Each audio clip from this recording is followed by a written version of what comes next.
കപ്പൽ വ്യൂഹത്തെ വേണമെങ്കിലും കൊണ്ടുവന്നോളൂ, എത്ര സൈനികരെ വേണമെങ്കിലും നിങ്ങൾ അയച്ചോളൂ, അവരുടെ ശവപ്പറമ്പ് ഇറാനിൽ തയ്യാറാക്കി വെച്ചിട്ടുണ്ട് എന്നാണ് ഇറാനിൽ നിന്നും പുറത്തു വരുന്ന വാർത്ത. അമേരിക്കൻ സാമ്രാജ്യത്തിന്റെ തലയിൽ തീ കോരിയിടാൻ തക്ക ആയുധബലം ഒരുക്കി ഇറാൻ കാത്തിരിക്കുകയാണ്. അവിടെ വാർത്തയിലേക്ക് വരാം.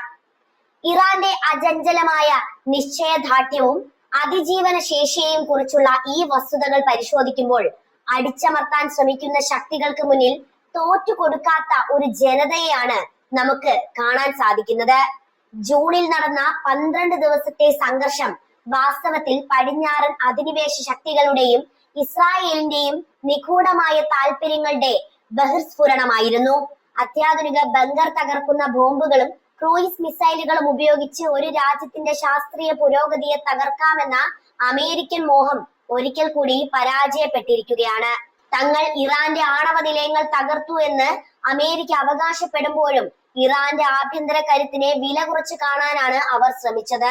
സിവിലിയൻ അടിസ്ഥാന സൗകര്യങ്ങൾക്കും ശാസ്ത്രീയ കേന്ദ്രങ്ങൾക്കും നേരെ നടന്ന ഈ കടന്നാക്രമണങ്ങളെ ലോകത്തിന് മുന്നിൽ ന്യായീകരിക്കാൻ പാശ്ചാത്യ മാധ്യമങ്ങൾ ശ്രമിച്ചുവെങ്കിലും ഇറാന്റെ പോരാട്ട വീര്യം ആ തന്ത്രങ്ങളെ ഒക്കെ തകിടം മറിച്ചിട്ടുണ്ട്. ഇനി സംഭവിക്കാനിരിക്കുന്നത് മഹായുദ്ധമാണ് എന്നാണ് വാർത്തകൾ പറയുന്നത്. എന്തൊക്കെയാണ് പശ്ചിമേഷ്യയിൽ നടക്കുന്നത് എന്ന് നോക്കാം. ഇറാൻ മുന്നേറുന്നത് അവരുടെ അസാമാന്യമായ തന്ത്രജ്ഞതയുടെ ഫലം തന്നെയാണ്. അമേരിക്കൻ അവകാശവാദങ്ങൾ വെറും പുകമറയാണെന്ന് തെളിയിക്കുന്ന രീതിയിലാണ് ഇറാന്റെ ആണവ കേന്ദ്രങ്ങൾ വീണ്ടും സജീവമായിരിക്കുന്നത്. അതായത് ഒന്നും തകർക്കാൻ അമേരിക്കയ്ക്ക് സാധിച്ചിട്ടില്ല എന്ന വസ്തുത ഞാൻ പറയട്ടെ. തകർക്കപ്പെട്ടു എന്ന് ശത്രുക്കൾ വിശ്വസിച്ച ഇടങ്ങളിൽ നിന്ന് കൂടുതൽ കരുത്തോടെ ശാസ്ത്രീയ മുന്നേറ്റങ്ങൾ നടക്കുന്നു എന്നത് ഇറാന്റെ പ്രതിരോധ ശേഷിയുടെ ഉത്തമ ഉദാഹരണമാണ്. ലോകത്തിന്റെ കണ്ണു വെട്ടിച്ചല്ല, മറിച്ച് തങ്ങളുടെ പരമാധികാരം സംരക്ഷിക്കാനുള്ള അവകാശം ഉയർത്തിപ്പിടിച്ചാണ് ഇറാൻ ഈ നേട്ടങ്ങളൊക്കെ കൈവരിക്കുന്നത്. ഉപരോധങ്ങൾ കൊണ്ട് ഒരു ജനതയുടെ ബുദ്ധിയെയും വിജ്ഞാനത്തെയും തടയാനാവില്ലെന്ന് ഇറാൻ ഇതാ തെളിയിച്ചിരിക്കുന്നു. അമേരിക്കയുടെയും ഇസ്രായേലിന്റെയും ഏകപക്ഷീയമായ ആക്രമണങ്ങൾ അന്താരാഷ്ട്ര നിയമങ്ങളുടെ നഗ്നമായ ലംഘനമാണ് എന്ന കാര്യത്തിൽ യാതൊരുവിധ തർക്കവുമില്ല. ഒരു രാജ്യത്തിന്റെ ശാസ്ത്രീയ ഗവേഷണങ്ങളെയും സിവിലിയൻ ആവശ്യങ്ങൾക്കായിട്ടുള്ള ഊർജ പദ്ധതികളെയും ബോംബുകൾ കൊണ്ട് നേരിടുന്നത് ഭീരുത്വമല്ലാതെ മറ്റെന്താണ്? എന്നാൽ ഈ വെല്ലുവിളികളെ അതിജീവിച്ച് അത്യാധുനിക സാങ്കേതിക വിദ്യകൾ സ്വന്തമായി വികസിപ്പിച്ചെടുക്കുന്ന ഇറാന്റെ രീതി ലോകത്തെ വല്ലാതെ അത്ഭുതപ്പെടുത്തുന്നുണ്ട്. പടിഞ്ഞാറൻ വൃത്തങ്ങൾ അവഗണിക്കാൻ ശ്രമിക്കുന്ന ഇറാന്റെ ശാസ്ത്രീയ വിജയങ്ങൾ അടിച്ചമർത്തപ്പെട്ട രാജ്യങ്ങൾക്ക് നൽകുന്ന ആത്മവിശ്വാസം ചെറുതല്ല. തങ്ങളുടെ മണ്ണും വിഭവങ്ങളും സംരക്ഷിക്കാൻ ഇറാൻ കാണിക്കുന്ന ഈ ചടുലത സാമ്രാജ്യത്വ ശക്തികൾക്ക് നൽകുന്ന ശക്തമായ മുന്നറിയിപ്പ് കൂടിയാണ്. സമാധാനത്തിന്റെ മുഖംമൂടി അണിഞ്ഞുകൊണ്ട് അധിനിവേശം നടത്തുന്നവർക്ക് ഇറാന്റെ പുനരുജ്ജീവനം വലിയൊരു തിരിച്ചടിയായിട്ട് മാറിക്കഴിഞ്ഞു എന്നാണ് പറയാനുള്ളത്. ഇറാന്റെ പ്രതിരോധ തന്ത്രങ്ങളെയും അവരുടെ ശാസ്ത്രീയ മുന്നേറ്റങ്ങളെയും കുറിച്ച് കൂടുതൽ ആഴത്തിൽ പരിശോധിക്കുമ്പോൾ പടിഞ്ഞാറൻ ശക്തികൾക്ക് എളുപ്പത്തിൽ തകർക്കാൻ കഴിയാത്ത വിധം സുശക്തമായ ഒരു സംവിധാനമാണ് ആ രാജ്യം കെട്ടിപ്പടുത്തിരിക്കുന്നത് എന്ന് നമുക്ക് കൃത്യമായിട്ട് വ്യക്തമാകുന്നതേ ഉള്ളൂ.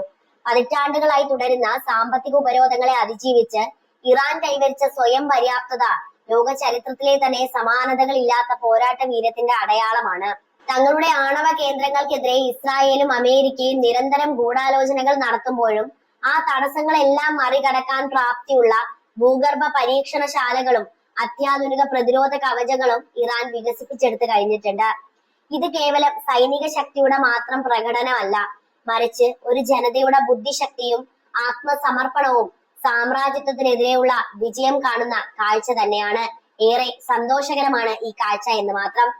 അമേരിക്കൻ സാങ്കേതിക വിദ്യയേക്കാൾ മികച്ച പ്രതിരോധ തന്ത്രങ്ങൾ ആവിഷ്കരിക്കാൻ ഇറാനിലെ ശാസ്ത്രജ്ഞർക്ക് കഴിയുന്നു എന്നത് ലോകശക്തികളെ അസ്വസ്ഥരാക്കുന്ന പ്രധാനപ്പെട്ട കാര്യമാണ്.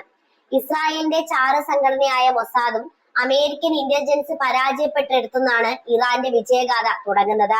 ജൂണിലെ ആക്രമണത്തിന് ശേഷം ഇറാന്റെ ആണവ പ്രവർത്തനം നിലച്ചു എന്ന് വരുത്തി തീർക്കാൻ പടിഞ്ഞാറൻ മാധ്യമങ്ങൾ വലിയ പ്രചാരണം തന്നെ നടത്തിയിട്ടുണ്ടായിരുന്നു. ഇറാൻ തോറ്റു എന്നാണ് അന്നവർ വിചാരിച്ചത്. എന്നാൽ യാഥാർത്ഥ്യം മറ്റൊന്നായിരുന്നു. തങ്ങളുടെ തന്ത്രപ്രധാനമായ കേന്ദ്രങ്ങൾ ഭൂമിക്കടിയിൽ അതീവ സുരക്ഷിതമായ അറകളിലേക്ക് മാറ്റുകയും പരീക്ഷണം കൂടുതൽ ഊർജിതമാക്കുകയുമാണ് ഇറാൻ ചെയ്തത്. ഇത് ശത്രുരാജ്യങ്ങൾ വിരിച്ച വലകളെ തകർക്കുന്ന അതിസമർത്ഥമായ ഒരു നീക്കം തന്നെയായിരുന്നു. പടിഞ്ഞാറൻ അധിനിവേശ ചരിത്രത്തെ വെല്ലുവിളിച്ചുകൊണ്ട് ഇറാൻ നടത്തുന്ന ഈ മുന്നേറ്റം അടിച്ചമർത്തപ്പെട്ട എല്ലാ രാഷ്ട്രങ്ങൾക്കും വലിയ പാഠമാണ് നൽകുന്നത്. ആയുധബലം കൊണ്ട് ഒരു സ്വതന്ത്ര രാജ്യത്തിന്റെ ചിന്താശക്തിയെയും വളർച്ചയെയും ഇല്ലാതാക്കാമെന്നത് വെറും മിഥ്യാധാരണയാണ് എന്നാണ് ഇറാൻ വീണ്ടും വീണ്ടും തെളിയിക്കുന്നത്. ശാസ്ത്രീയ ഗവേഷണങ്ങൾ സിവിലിയൻ ആവശ്യങ്ങൾക്കും വൈദ്യുതോൽപാദനത്തിനും വേണ്ടിയാണെന്ന് ആവർത്തിച്ചു പറയുമ്പോഴും അതിനെ വളരെ സംശയത്തോടെ കാണുന്ന പടിഞ്ഞാറൻ ഇരട്ടത്താപ്പിനെയാണ് ഇവിടെ നാം വിമർശിക്കേണ്ടത്. ഇറാന്റെ ഓരോ തകർക്കപ്പെട്ട ചുവരുകളും അവർ കൂടുതൽ കരുത്തോടെ പുനർനിർമ്മിക്കുന്നു എന്നത് അവരുടെ അചഞ്ചലമായ വിശ്വാസത്തിന്റെയും അവരുടെ ദേശീയ ബോധത്തിന്റെയും തെളിവ് തന്നെയാണ്. ഇസ്രായേലിന്റെ പ്രകോപനപരമായ നടപടികൾ മേഖലയിലെ സമാധാനം തകർക്കുമ്പോൾ ഇറാൻ കാണിക്കുന്ന സംയമനവും അതേസമയം തന്നെ നൽകുന്ന കൃത്യമായ തിരിച്ചടികളും അവരുടെ രാഷ്ട്രീയ പക്വതയാണ് സൂചിപ്പിക്കുന്നത്. അധിനിവേശ ശക്തികളുടെ ഭീഷണികൾക്ക് മുന്നിൽ മുട്ടുമടക്കാതെ സ്വന്തം വിഭവങ്ങളും സ്വന്തം അറിവും ഉപയോഗിച്ച് ഒരു ലോകശക്തിയായി ഇറാൻ മാറിക്കൊണ്ടിരിക്കുകയാണ് എന്ന യാഥാർത്ഥ്യം ലോകം ഇതിനോടകം തന്നെ മനസ്സിലാക്കി കഴിഞ്ഞു. പടിഞ്ഞാറൻ കുതന്ത്രങ്ങളെ തകർത്തെറിഞ്ഞുകൊണ്ട് ഇറാൻ നടത്തുന്ന ഈ പ്രയാണം വരും കാലങ്ങളിൽ ലോക രാഷ്ട്രീയത്തിന്റെ ഗതി തന്നെ മാറ്റുമെന്ന കാര്യത്തിൽ യാതൊരുവിധ തർക്കവുമില്ല. പടിഞ്ഞാറൻ ഏഷ്യയിലെ നിലവിലെ രാഷ്ട്രീയ സാഹചര്യം കേവലം രണ്ട് രാജ്യങ്ങൾ തമ്മിലുള്ള തർക്കം മാത്രമല്ല, മറിച്ച് ലോകക്രമത്തെ തന്നെ മാറ്റിമറിക്കാൻ പോകുന്ന സങ്കീർണമായ ഒരു അധികാര വടംവലിയാണ് അവിടെ നടക്കുന്നത്. ഇറാന്റെ ആണവശേഷിയെ തകർക്കാൻ അമേരിക്കയും ഇസ്രായേലും നടത്തുന്ന നീക്കങ്ങൾ പരാജയപ്പെടുമ്പോൾ മേഖലയിലെ ശക്തി സന്തുലിതാവസ്ഥയിൽ വലിയ മാറ്റങ്ങളാണ് പ്രകടമാകുന്നത്.